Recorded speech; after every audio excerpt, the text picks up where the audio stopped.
स्वतंत्रता दिवस के मौके पर पाकिस्तान से लेकर दुनिया के अलग अलग हिस्सों में भारत की आजादी का जश्न मनाया गया है। The theme of independence, but the venue is different. You see, India is not the only country celebrating its independence today.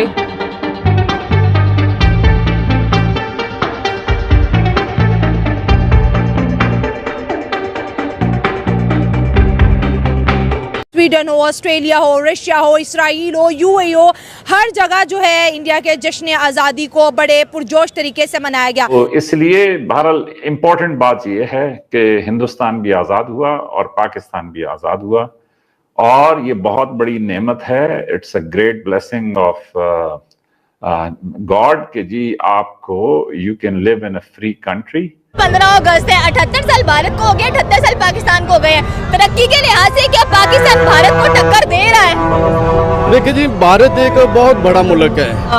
ये जो 78 इयर्स गए हैं, इसमें हम पाकिस्तान के लोगों की अगर मैं बात करूं या गवर्नमेंट्स की बात करूं, हम भारत को एक पड़ोसी के तौर पे क्यों नहीं ले पाए? क्यों हमें हर वक्त यही डर लगा हुआ है 78 इयर्स से कि पता नहीं भारत ने हमें क्या नुकसान पहुंचा देना है, क्या खा जाना है उसके साथ। We should all be thankful कि जी we live in free countries, और फिर उसके बाद कि जी probably one of the nicest places on Mother Earth।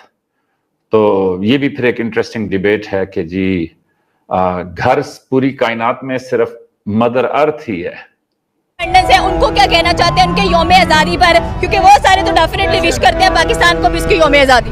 उनको हम यही कहना चाहेंगे कि अपना जो गांधी है उनको दुआएं दें, वो आज़ाद हो गए हैं। हम यही है तो बाजे बजा रहे हैं सारे, ये आज़ादी तो नहीं है, ये दुआ करने का आज़म की तरफ कि अल्लाह उनको अजर दे, जन्नत में जगह दे। नमस्कार दोस्तों, हिंदुस्तान तक की एक और वीडियो में आपका फिर से स्वागत है। दोस्तों, एक बहुत बड़ी न्यूज़ निकल के सामने आ रही है। जैसा कि हम सब जानते हैं, आज 15 अगस्त है और 15 अगस्त के दिन तिरंगे के रंग केसरिया, सफ़ेद और हरा सिर्फ भारत के आसमान में नहीं बल्कि पूरी दुनिया के कोने कोने में लहराते हुए नज़र आ रहा है।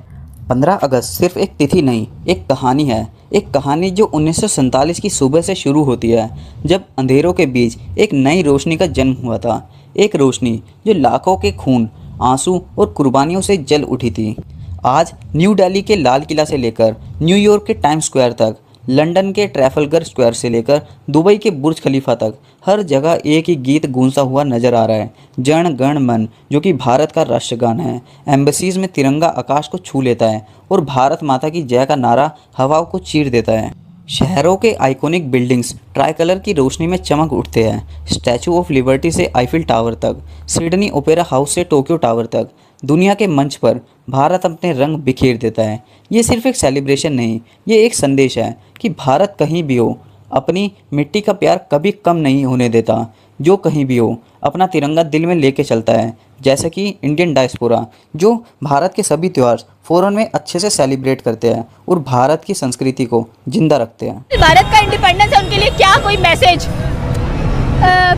दुश्मनी ना करें, दोस्ती करें। हमारे पड़ोसी हैं जी, वो खुश रहे, हम अपने मुल्क में खुश, वो अपने मुल्क में खुश। हमें मिलजुल के आगे तजारत करनी चाहिए।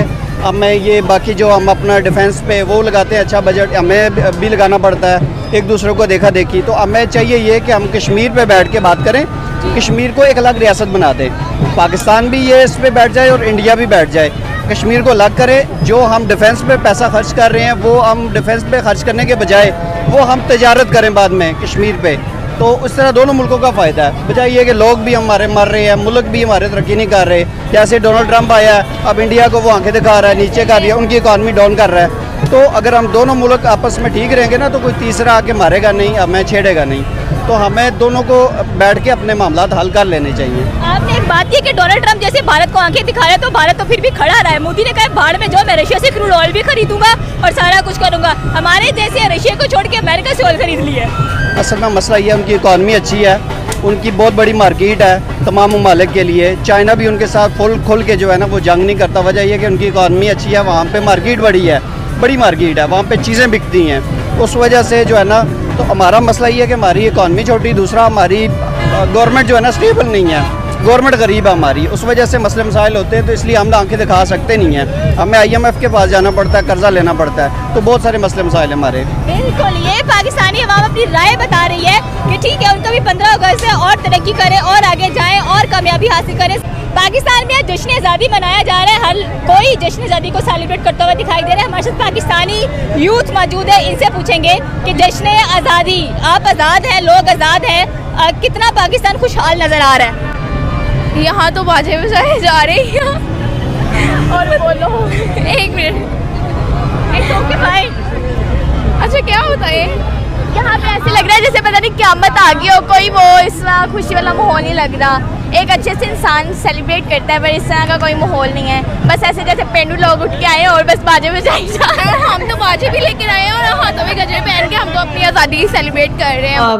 ये जो 78 इयर्स गए हैं, इसमें हम पाकिस्तान के लोगों की अगर मैं बात करूं या गवर्नमेंट्स की बात करूं, हम भारत को एक पड़ोसी के तौर पे क्यों नहीं ले पाए? क्यों हमें हर वक्त यही डर लगा हुआ है 78 इयर्स से कि पता नहीं भारत ने हमें क्या नुकसान पहुंचा देना है, क्या खा जाना है। उसके साथ भारत जिस तरीके से आगे बढ़ा, चाहे वो फॉरेन पॉलिसी हो, कुछ भी कही है, उनके साथ हमारे जैसे रिलेशंस रहे, लेकिन अपनी कंट्री को उन्होंने काफी अच्छा संभाला है फॉरेन पॉलिसी और इकोनॉमी के लिहाज से भी। और हम कई जगह पर मार खाते हुए नजर आते हैं, ऐसा क्यों? देखिए, एक तो बड़ा बुनियादी फर्क ये था कि कांग्रेस की जो लीडरशिप थी वो ग्रास रूट से आई थी, वो आम लोगों से थी और उन्हीं की एस्पिरेशंस को रिप्रेजेंट करती थी। हमारी जो पाकिस्तान बनने से पहले की लीडरशिप थी उसका ग्रास रूट से कोई ताल्लुक नहीं था एज सच। वो एक एलीट क्लास को रिप्रेजेंट करती थी और उन्होंने एलीट क्लास के जो इंटरेस्ट थे उनको प्रोटेक्ट करना था और यही एक प्राइमरी मोटिवेशन थी उनकी कि एक अलहदा मुल्क हासिल किया जाए। अगर कोई ये कहता है कि उनका जो मरकज़ और महवर जो था वो आम आदमी था, तो ऐसा नहीं था। उन्होंने ये चीज़ इंश्योर करनी थी कि लैंड रिफॉर्म्स ना हों, इंडस्ट्रीज की, मेजर इंडस्ट्रीज की नेशनलाइजेशन ना हो, बड़े बड़े ओहदे मिलें, वजारतें मिलें, वसाइल मिलें और वो हुक्मरानी कर सकें। तो जब आप का जो फोकस है वो आपकी अपनी क्लास की बेहतरी है और क्लास की बढ़ोतरी है और वसाइल हासिल करने की एक जुस्तजू है, तो फिर आप आम आदमी की ज़रूरियात का ख्याल नहीं करेंगे। देखें ना, मुल्क बनने के फ़ौरन बाद ज़रूरत इस बात की कि आइन पे काम किया जाता, महाजरीन की आबादकारी की जाती,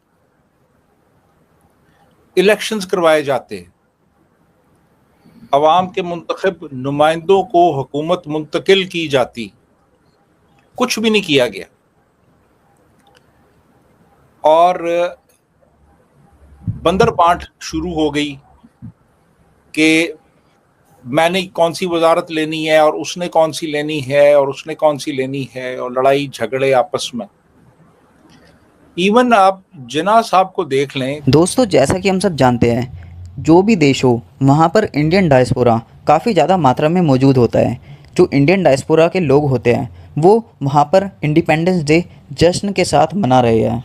चाहे हम यूएसए की बात करें, न्यूयॉर्क की बात करें, पेरिस की बात करें, टोक्यो की बात करें या बुर्ज खलीफा की बात करें। दोस्तों, बुर्ज खलीफा पर तो भारत का झंडा भी लहराया गया। हर साल इंडिपेंडेंस डे के दौरान भारत का तिरंगा झंडा बुर्ज खलीफा पर शो होता है और रात के 12 बजे सभी लोग वहाँ पर एकत्र होते हैं और इंडिपेंडेंस डे सेलिब्रेट करते हैं।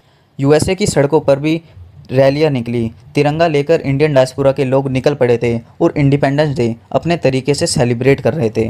दोस्तों, ये भारत की पहचान है कि किस तरीके से भारत अपनी संस्कृति को विदेशों में भी जिंदा रखता है। अब जो इंडियन डायस्पोरा के लोग हैं वो रहते तो बाहर है पर लेकिन उनके दिल में तो हिंदुस्तान बसता है। इस वजह से वो काफ़ी ज़्यादा सेलिब्रेट करते हैं सभी त्यौहार। हमने दिवाली भी देखा, होली भी देखा, किस तरीके से सभी लोग सेलिब्रेशन का हिस्सा बनते हैं।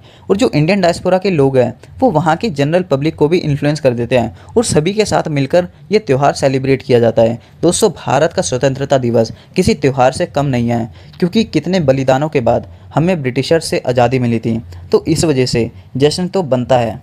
दोस्तों, आपको वीडियो कैसी लगी? अगर वीडियो अच्छी लगी तो चैनल को जरूर सब्सक्राइब करें, वीडियो को लाइक करना ना भूलें। मिलते हैं अगली वीडियो में, तब तक के लिए धन्यवाद। जय हिंद।